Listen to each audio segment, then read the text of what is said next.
mechanisms. I didn't add anything to your previously uploaded PowerPoint. Does anyone know what is altruism? What is altruism? Have you ever heard of the term? So mature defense mechanisms are the ones that we, hope to have. There is a conscious level here. Okay, so they're not as unconscious. Okay, so altruism is thinking beyond yourself, selflessness. Okay, so when you get into medical school, because I think that's one of a really good examples of altruism is, you get into medical school. Some of us get in because we want to help others. Okay, it's an altruistic kind of future. I'm here to help others. Some are here because their parents wanted them to. Some are here because, it's a profession with prestige, and obviously there's a financial reward. But again, we can't ignore the altruistic part of this, where you put your own sort of benefits before, and you want to, kind of do something that's positive for others. So altruism is a mature defense mechanism.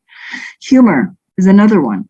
So people who deal with stressful situations through humor, and that is a mature defense mechanism. It doesn't mean that you can't feel or you're insensitive, but it's a way to kind of overcome stress by putting in a bit of humor, and it's uplifting and it gives energy. It is a mature defense mechanism.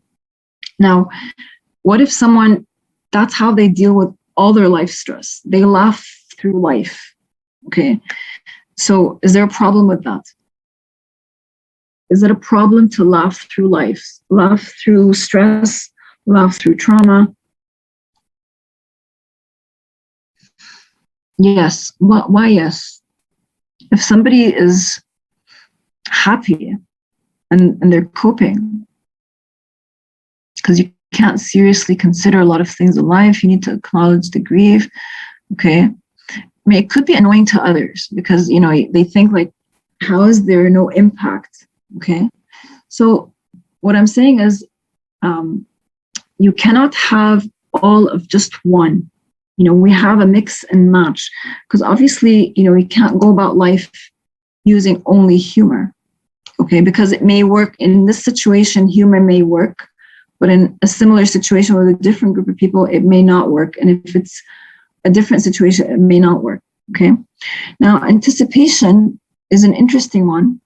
And so this is where you realistically anticipate an issue and you actually plan. Okay, so for example, you have an exam coming up, you anticipate it's going to be stressful, and so how this works is that it gets you geared up to managing your time, studying appropriately. So this type of a defense mechanism prepares you for what's to come. So it is actually a good and protective one.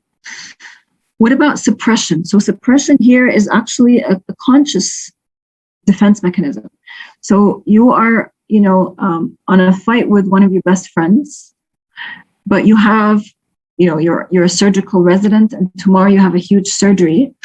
And so, okay, you suppress. So you actively suppress thinking and feeling about this problem with your friend now, because you have something serious to deal with tomorrow. Come tomorrow, you're done with surgery, then now you can deal with, the issue that you have with, your friend. And suppression, by the way, is something that we probably use in terms of the lifestyle that we have as physicians. You're all going to have, families and children, but you're also going to have a profession and patients, life-threatening conditions. So how are you going to manage a problem at home so that it doesn't spill over to, work next day? So you're going to have to use suppression, because you have to be able to cope, go to work, finish what you need to finish, then go home and sort out whatever problem that you have. Now, for those who have a spillover, like they can't separate, then, obviously they're going to have a problem because things spill over. And so then you're not going to function here or there. So your level of function will be affected. Burnout.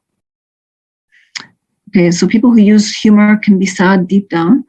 Not really, because again, is it because again, like it's an active, conscious mechanism. So they know that it's a stressful situation, and they know that they are using humor to uplift the mood. So mature defenses tend to be, there's a more conscious level to them, more than those that are immature or neurotic. With everyone working at home now, how can they suppress? So your work and your home are all in one place. You're not going anywhere. Sometimes, again, doing things like going for a walk, exercising, cooking, reading, you have to get out of the mood. You have to be able to find some kind of a definition for you. I think it's a good question, because we're living in a time where we've adjusted as human beings, I think, incredibly well, because we're all functioning. And so it just shows us how humans are so adaptive. So in situations like this, you have to have a break. There has to be like, what's it called, an intermission, where you can leave, do something else in order to be able to, separate, or else you're going to be, that's where you're going to be burnt out. I'm going to move on to object relations. Okay. So we finished with the ego psychology. Now we're talking about object relations. So these are people who talk about not so much the drives and the wishes and the subconscious. Here they're talking about relationship with objects in life. Okay. So the theory of unconscious internal object relations, here it involves the transformation of an interpersonal relationship into an internalized structure. So your first interpersonal relationship is that you have with your mother. So that is the prototype. So that relationship becomes the prototype that's internalized, okay? And it serves as what you then measure other relationships against. So if you've internalized a very trusting, loving, warm sense, that becomes your prototype. So then you measure other relationships against that. Okay, that becomes your norm.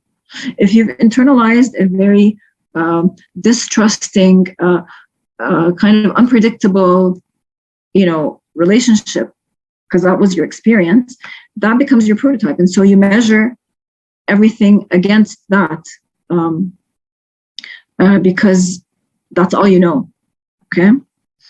And so the feeding process is the prototype of that first interpersonal relationship. Just a second. I'm just going to respond to my resident. 1 second, please.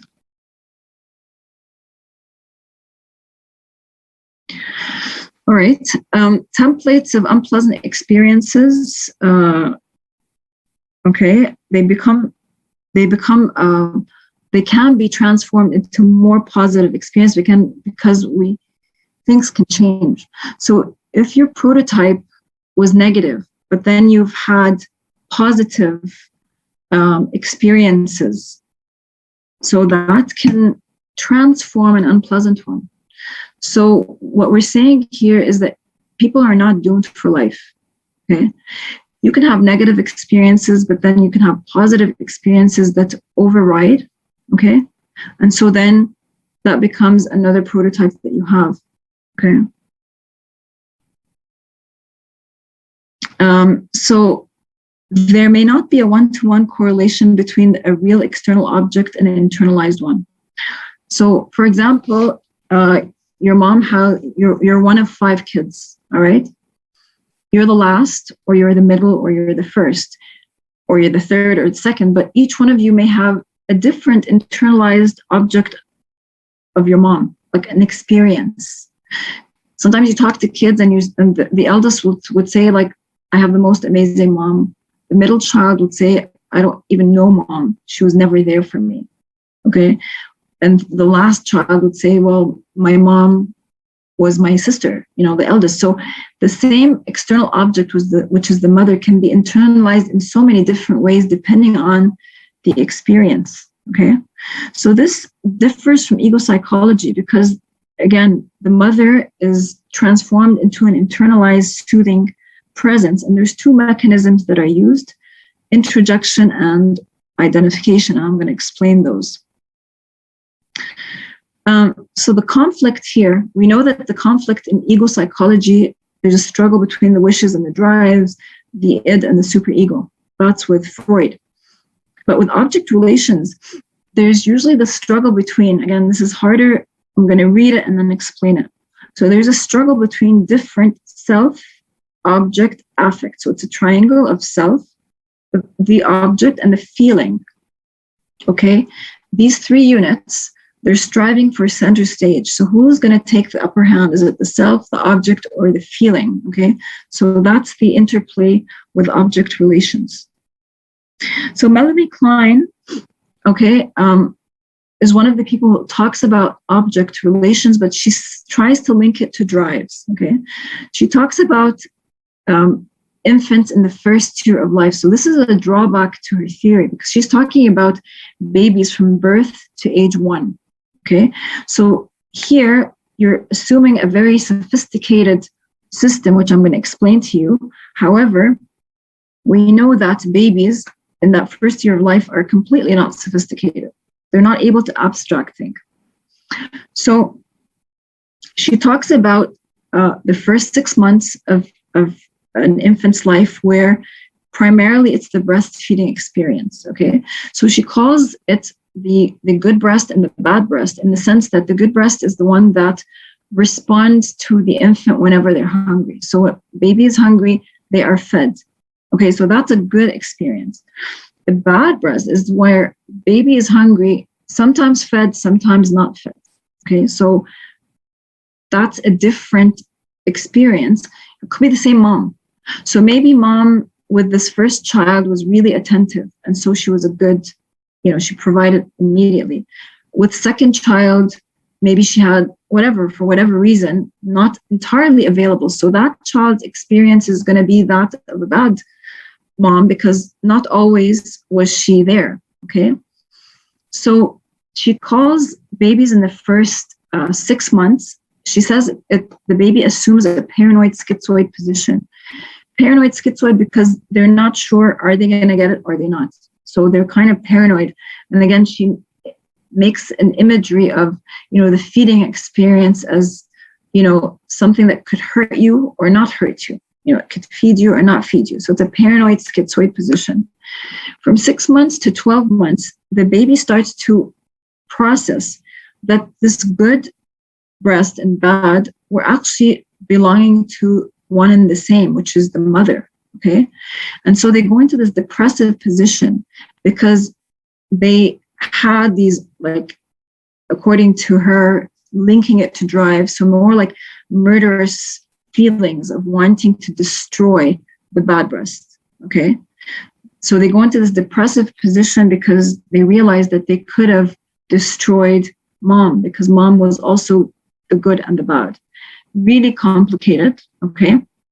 But here it's about introjection of the good and projection of the bad. So baby projects that it's the bad mom, and that I want to destroy bad mom, okay? So very complex for a 1-year-old, but again, one of the theories of object relations. Another one is Margaret Muller, okay? And she focuses on infants in the first 3 years of their life. So how does this child achieve this kind of, they've introjected mom, so they have internalized her, but then they've separated from her, okay? So she talks about 3 developmental phases. She says that there's the autistic phase, and we're not talking about autism, but we're saying the first 2 months of life, babies are not very interactive or reactive. They're just fed and they're just there, okay? Then you have the symbiotic phase, okay? So it's from 8 weeks to 6 months where symbiosis is a give and take, so they're more reactive. And her major focus was on the separation individuation, which she then divided into 4 subphases. She says the first subphase is called differentiation, and we know that kids from age 6 to months are kind of starting to have more of their motor milestones. Okay, they're able to have a bit of differentiation. Then they start to practice because they start to walk. So it's a practicing sub phase with emotions, with people. Again, they've already have the relationship with their mom, and they're kind of starting to practice in their environment. She says the third subphase she calls it rapprochement, and it's from 16 to 24 months. And remember when we talked about the anal phase for Freud, again from 18, so from a year and a half, 2 to 3 years. So this is a phase of autonomy. So it's like being separate and autonomous. And she kind of puts it in a like a picture, if you will, where she says that a child has the door like halfway open, one leg in and one leg out. So they want to go, they want to be autonomous, yet they want to be dependent. So this is kind of what rapprochement is about. It's kind of like wanting to be individual and separate, but not yet. And then the fourth subphase is called consolidation and object constancy, where by the age of 2, as we already did study with Piaget, where you have object constancy. So mother is already internalized, okay? Children are confident to separate, knowing that she's not going to disappear, okay? So here you see how, things that we've learned before start to kind of come together. And so by age 2, you have a lot more of this separation, individuation. So the last slide on this is Winnicott, okay? And we've already discussed Winnicott, okay? So I'm going to end here. We're not going to have time to finish. So I wanted to do Erickson with you guys, but I will not. So we'll keep that to after the midterm. So your exam, inshallah, on Tuesday will include up until this point here. Okay. Okay. If you want to ask me anything, please send me an email. Yes, we need to memorize this, absolutely. Okay. So you can send me questions by email. I'm going to respond. However, I'm not going to respond on Monday. Okay. So you have today, Thursday, Friday, Saturday, Sunday. I'm good for questions. Monday, I'm not going to respond to any more questions, okay? I wish you all the best of luck. I'm sure you're all going to do great. All right.